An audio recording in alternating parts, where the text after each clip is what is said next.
पहले गलवान और उसके बाद अरुणाचल।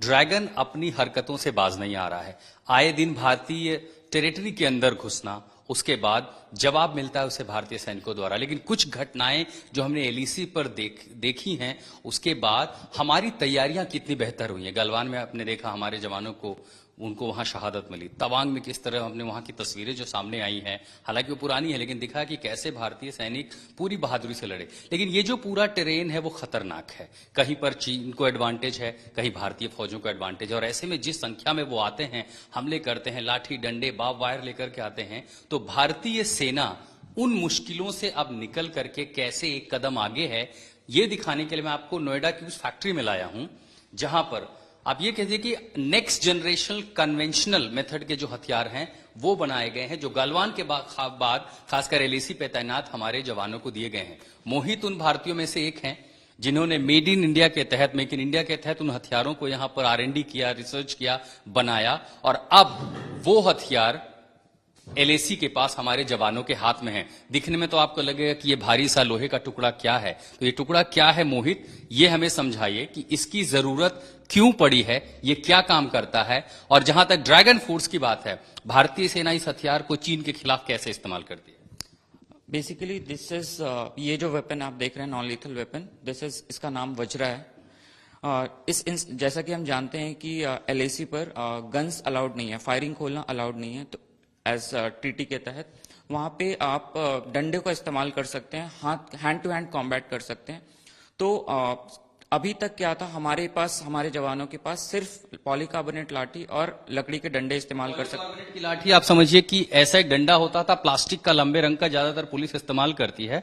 चोट लग सकती है, लेकिन अगर भारी संख्या में चीनी जब आते हों तो वो शायद उतना कामयाब ना हो, उतना कारगर नहीं होता था। हम उन्हें खदेड़ने में थोड़े से वो होते थे, मुश्किलें आती थी, हमारे जवान ज्यादा घायल होते थे, जो भी है। तो उसी चीज को हम उनसे वन स्टेप अहेड रहे, उनके एक कदम आगे रहे, तो हमने उनके लिए डेवलप किया on the request of Indian army. तो इसका जो 75% एरिया है दैट इज इलेक्ट्रीफाइड। और यार का नाम क्या है? इसका नाम वज्रा है। 75% इसका इलेक्ट्रीफाइड है, और इसमें ये मेटल का बना हुआ है। There is a metal spikes on it to puncture the bullet proof vehicles as well as to hit someone. ठीक है, there is a operator switch है। हम इसे जब प्रेस करते हैं तो, और इसके बाद किसी पर भी हिट करते हैं तो ही गेट्स अ शॉक। अब मैं आपको समझाऊं, वज्र, हमारे जो पुराण हैं, कथाएं हैं, उसमें वज्र का इस्तेमाल होता कि कैसे वज्र जैसा एक बड़ा हथियार था जिसकी मार से कोई नहीं बचता था। उसी कॉन्सेप्ट पर मोहित ने यह हथियार तैयार किया है। इसका वजन एक राइफल के बराबर है, वो राइफल जो भारतीय सेना इस्तेमाल करती है, तो इसे पकड़ना आसान है। सबसे पहला इस्तेमाल जिन पहाड़ों में, टेरेन में, सिक्किम से लेकर के लद्दाख उन्हें चलना हो, ये उसमें मदद करता है। उसके साथ साथ अभी हमने देखा कि गलवान में जब चीनी फौज आई थी तो हॉकी के डंडों पर उन्होंने बाप्स वायर लगाए थे, कटीले तार, और जिसके चलते हमारे जवानों को ज्यादा चोट आई। ये जो आप देख रहे हैं मेटल का हिस्सा, इस पर इस तरह के मोटे कील लगे हुए हैं। अगर इससे किसी को मार पड़ेगी वो तो बचना मुश्किल है, क्योंकि ये छेद करके शरीर के 1 इंच तक घुस जाए। दूसरा, एलएसी पर कई इलाकों में चीन बुलेट प्रूफ गाड़ियां लेकर के आता है, जैसा मोहित ने बताया। बुलेट प्रूफ गाड़ियों को आप लाठी डंडे से नहीं तोड़ सकते, लेकिन अगर वज्र मारा किसी ने पूरी ताकत से तो बुलेट प्रूफ का शीशा चटक जाएगा कम से कम। बिल्कुल, 3-4 वॉर में टूट भी सकता है। बिल्कुल। लेकिन उससे भी महत्वपूर्ण इस हथियार की जो सबसे खासियत है वो है इसकी तकनीक, क्योंकि यहां पर एक बटन, जैसे आप ये बटन ऑन करते हैं, ये हथियार एक दूसरा रूप ले लेता है। फिर आप इसे यहां से पकड़िए और उसके बाद यहां बटन जैसा मोहित ने दिखाया, फिर इसमें से निकलती है करंट, ये पूरा इलेक्ट्रिफाइड बिजली। और जब आपने ये हथियार इस्तेमाल किया चीनियों पर, ड्रैगन फोर्स पर, करंट के साथ, क्या मजाल कि वो उसके बाद भारतीय फौजों के आसपास टिक सके, उन्हें भागने पर मजबूर कर देगा। कितना करंट निकलता होगा लगभग? नियरली इसमें से 10 लाख वोल्ट्स निकलता है, वोल्टेज। करंट इसमें से बहुत कम निकलता है, that's why it's non lethal weapon. Non lethal, जानलेवा नहीं है, लेकिन इतना जरूर है कि बड़ी संख्या में आने वाले चीनी फौजियों के मंसूबे भी ये नाकामयाब कर देगा। लगभग कितनी आपने इतनी सप्लाई की है इसकी भारतीय सेना को?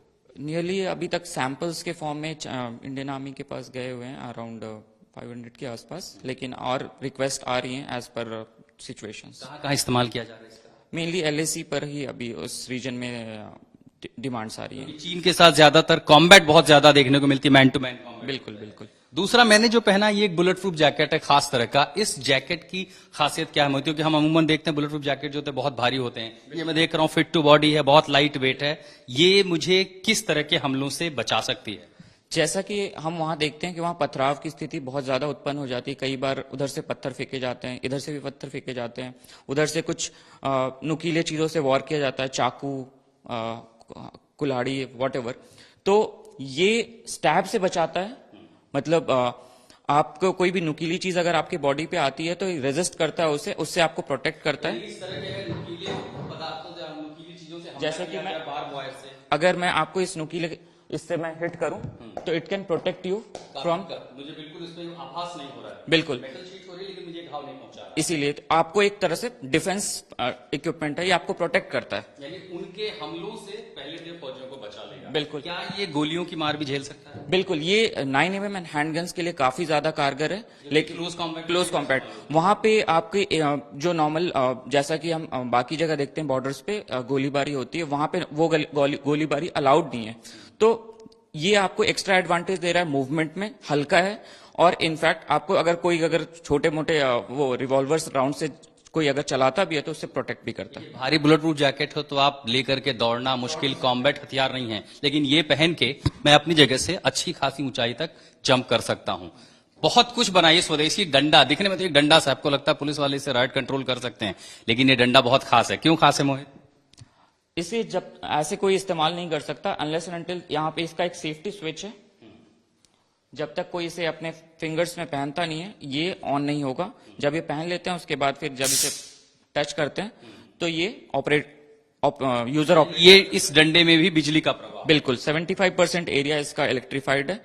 किसी के मतलब बॉर्डर्स पे भी LACP भी इस्तेमाल कर सकते हैं। काफी हैंडी है, उससे काफी ज्यादा हल्का है। यानी अगर चीनियों की संख्या ज्यादा है, किसी जवान के पीछे 2-4 अगर पड़ गए तो आप भारी सामान इस्तेमाल करना, हथियार निकालना उसमें समय, लेकिन ये चूंकि यहां पर आप इसे आर्मर कर सकते हैं, तुरंत निकाला और क्लोज कॉम्बैट में आप 2-4 को तो निपटा सकते हैं। बिल्कुल। और ऊपर से करंट भी है इसमें साथ, तो ये मदद करेगा भारतीय जवानों को, जो हमलावर हैं, जो दुश्मन है, उसको खुद से दूर करने के लिए। हम और भी बहुत कुछ देख रहे हैं। ये ग्लव्स हैं, दिखने में बहुत साधारण ग्लव्स हैं, लेकिन ये असाधारण है। और वो क्यों है? ये ग्लव्स नॉर्मल जैसे वहां पे ठंड काफी पड़ती है तो ग्लव्स ऐसे हैं कि वो नॉर्मली ग्लव्स पहनते ही हैं। तो हम अगर कोई वेपन नहीं कैरी कर रहे हैं, कुछ भी नहीं कैरी कर रहे हैं, तो ये आपको एड ऑन एडवांटेज देता है क्योंकि ये ग्लव्स भी इलेक्ट्रीफाइड है। ठीक है, जस्ट आपको ये पहनना है, यहाँ पे एक स्विच है, आपने प्रेस कर दिया एंड देन आफ्टर ये ऑपरेट जब आप ऑपरेट करते हैं तो इसके नकल्स पे नॉर्मली इलेक्ट्रीफाइड है। दिखाने को देखिए, इस पोर्शन में बैटरी है ग्लव्स के, यहां पर धातु के हिस्से हैं, मेटल के हिस्से हैं। ये साधारण ग्लव है, यहां पर इसका कंट्रोल है। जैसे ये दोनों मेटल चिपकते हैं, इनमें करंट का प्रवाह होता है। दरअसल क्या होता है, जहां मैन टू मैन कॉम्बैट होती है, अक्सर खासकर LAC पे मारपीट बहुत नजदीक से होती है। चीनी सैनिक जब हमलावर होते हैं तो जब आप फिजिकल कॉम्बैट करते हैं, आप उन्हें घूंसा मारेंगे, पंच मारेंगे, एक तो भारतीय सैनिक के हाथ का पंच और ऊपर से ये बिजली का झटका, ये जब लगेगा तो उस मार को सीधा उसका दुगना असर होगा और ये मदद करेगा हमारे जवानों को, हमारे सैनिकों को LAC पर, खासकर ड्रैगन फोर्स के साथ, चीनी फौज के साथ आमना सामना करने के लिए। उसके साथ बचाव के लिए हम एक शील्ड देख रहे हैं। इस तरह के शील्ड का इस्तेमाल आपने दंगों में देखा होगा। LAC पर भी जब चीनी ऊंचे इलाकों से आते हैं तो पत्थरबाजी करते हैं, पत्थर चलाते हैं, कई जवान घायल होते हैं। शील्ड आमतौर पर इस्तेमाल की जा सकती है, लेकिन ये कोई साधारण शील्ड नहीं है। इसमें खास क्या है मोहित?